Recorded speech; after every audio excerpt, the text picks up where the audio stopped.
Durwood, Durwood Zaelke joins me now live from Washington. Thank you so much for being with us on the program, sir. Now, we're seeing a series of natural disasters take place across the globe, more now than ever. I mean, a month ago, the earthquakes that struck southern Turkiye, one just happened in New Zealand of a magnitude of 7.1, floods, this cyclone that we've seen in Malawi that's killed more than 200 people. And the root cause of all of this is the climate crisis, isn't it? Well, the climate crisis is certainly making all of this much, much worse. I mean, when you add all of this extra heat to the climate system, it changes everything in the world. And the first thing it does is it allows the atmosphere to hold much more moisture. So you get these powerful storms in California, Australia, Mozambique, now Malawi.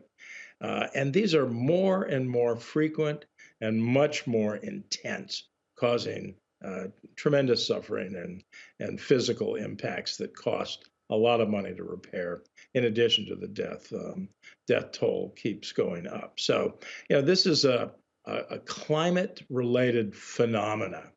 Now, earthquakes may be a bit different, but when you change the way water flows in the world, or when you do fracking for natural gas and oil, that is definitely associated with additional earthquake activity. So there may well be a causal connection from climate change to at least some of the earthquakes as well.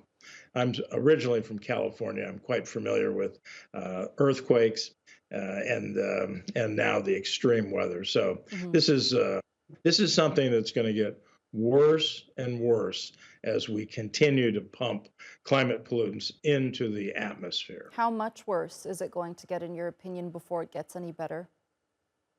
Well, unfortunately, it could get a lot worse because we're now activating the self amplifying feedback systems in the climate.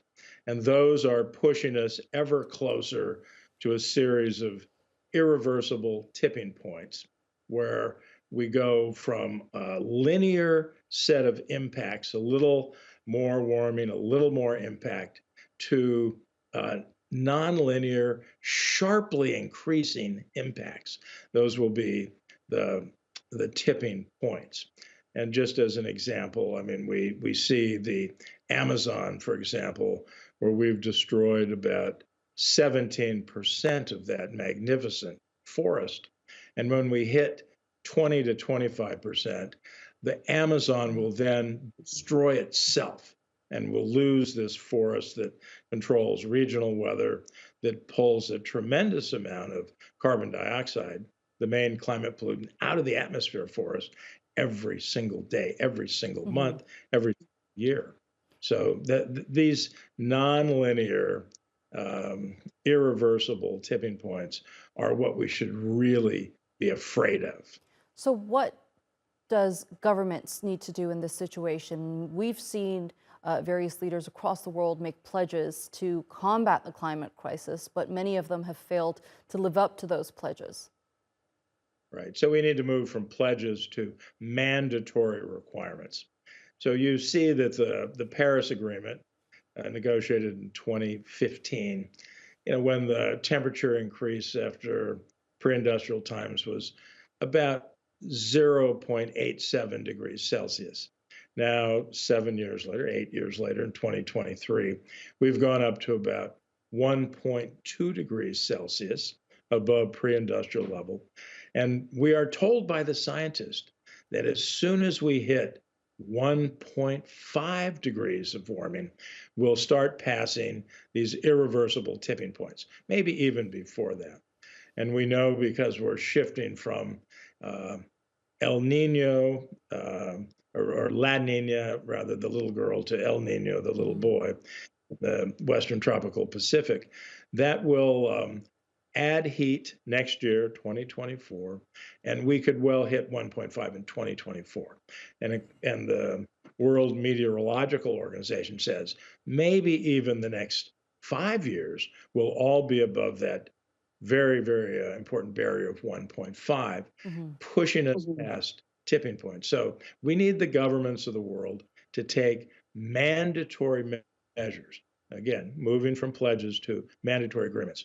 We do have one treaty, the Montreal Protocol, that originally was designed to protect stratospheric ozone and stop ultraviolet radiation from coming in and causing skin cancer and cataracts and reducing our immune system and destroying our forest and our sinks that pull the CO2 out of the atmosphere. Right.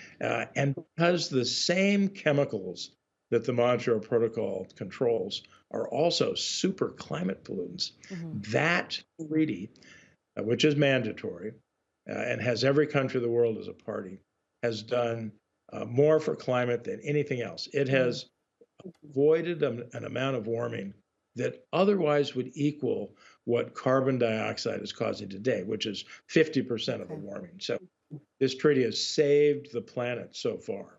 Well, I hope to see more treaties similar to this one go into effect. Durwood Zaelke, thank you so much for joining us here on Tier 2 World and sharing that analysis with us.